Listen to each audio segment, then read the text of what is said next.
Happy New Year, welcome to 2026 and welcome to another YouTube video. If you guys are new here, my name's Georgia. I'm a women's health and fitness coach and I have spent the past 4 years helping countless women drop at least 10 kilos of body fat, step into their ultimate confidence and build a routine for them that actually sticks long term. And if you're not new here, thank you so much for coming back for another YouTube video. Now, it is officially the first day of 2026. And so I wanted to share with you in this video all of the rules I'm going to be setting for my clients this year. Now, if you know me, if you're coached by me, if you know me personally, you'll know that I am not a strict coach. I am not a sergeant major. I'm not going to come for you and tell you that you're not good enough or you're not working hard enough. I have expectations of my clients that they show up and they rise to the challenge, and I see it as my job to support them in doing that rather than pressure them. However, there are some rules that I stand very firm with, and the things that I strongly advise that you also abide to in 2026 if you're serious about your health and fitness goals.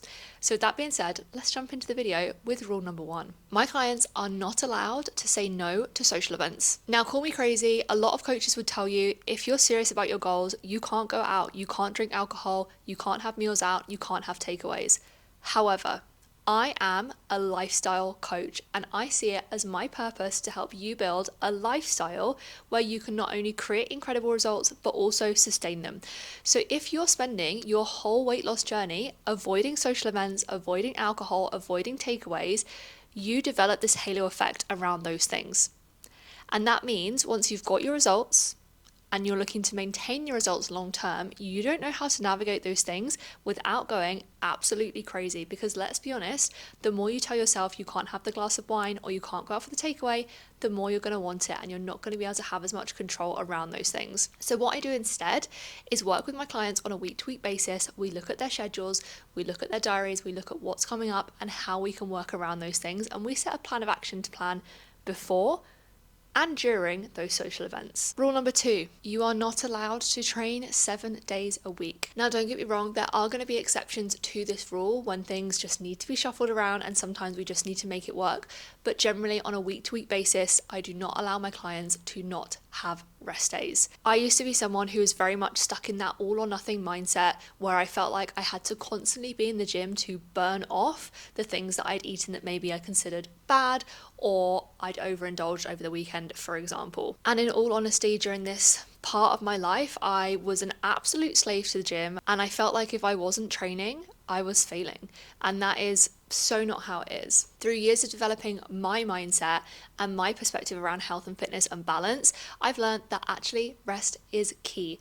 And scientifically, we know that rest is what your body needs to be able to adapt and to be able to see the best results possible. And as I always say to clients, sometimes it's rest that you need to be at your best. My clients all have personalized programs that are completely worked around their schedule and their availability. I have some clients that train twice a week.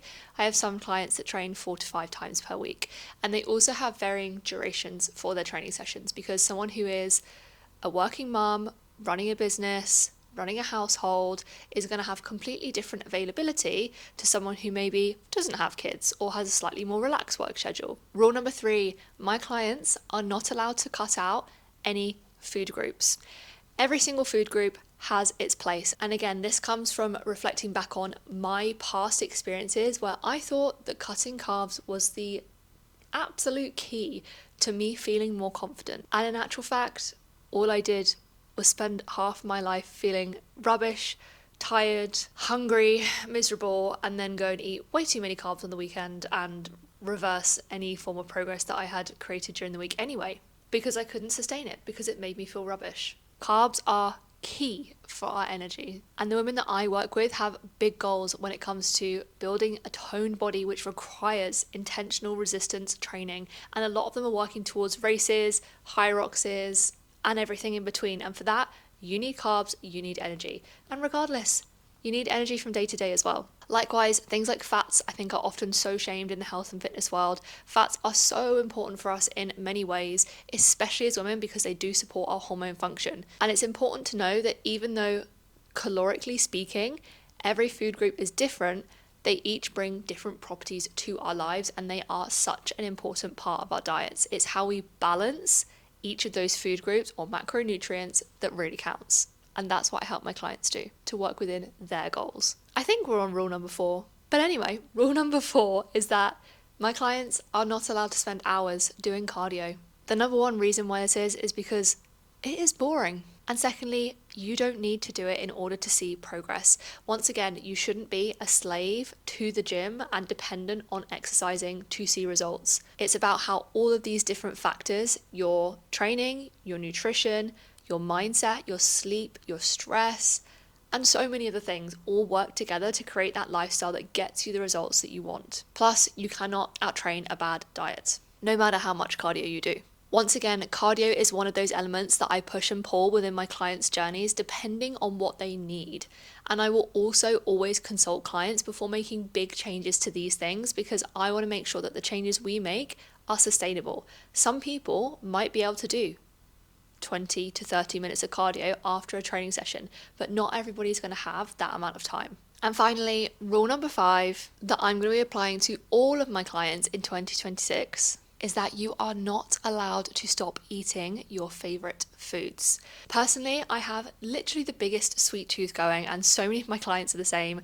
So many of you that I speak to are also people who love a sweet treat. And a lot of people will say to me, Georgia, I just need to stop eating chocolate, or I need to stop eating sweets, or I need to stop drinking wine, or I need to stop having a Chinese. Whatever it is that you love to eat, the moment you try and stop yourself from eating that and you tell yourself you're not going to have it, you're going to cut out the chocolate, for example, you're just going to think about it more. Plus, you're going to feel 10 times more guilty when you inevitably slip up and have that chocolate bar because you set yourself such an unrealistic target. So instead, what we do within Team GE Fit is look at how we can incorporate those foods into what is already a good, wholesome, nutritionally balanced diet.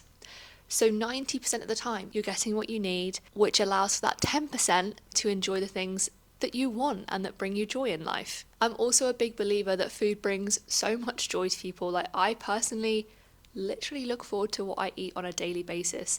I've not long had my breakfast when I'm filming this, and I'm already excited to eat my lunch because I genuinely eat the foods that I love every single day, and I make them work for me, for my physique, and my goals, and that's exactly what I teach my clients to do. It's all about looking at how we can manage the portions and pair them with other foods where appropriate so that they can be seamlessly incorporated into your diet and you can still stay on track to seeing incredible results. And these 5 rules are the key reason why my clients are able to drop at least 10 kilos of body fat with ease and without feeling restricted.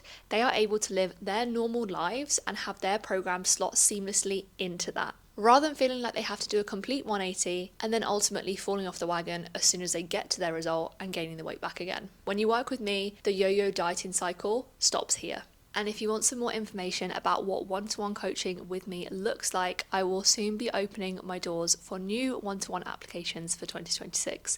I'll put the link for my application form down below. Fill that out, I'll drop you a message, and we can see if you're a good fit for Team GE Fit. If you guys made it to the end of this video, I hope you found this helpful, and I hope that you'll be applying all of these rules in 2026. Thank you guys so much for watching, and I'll see you in the next one.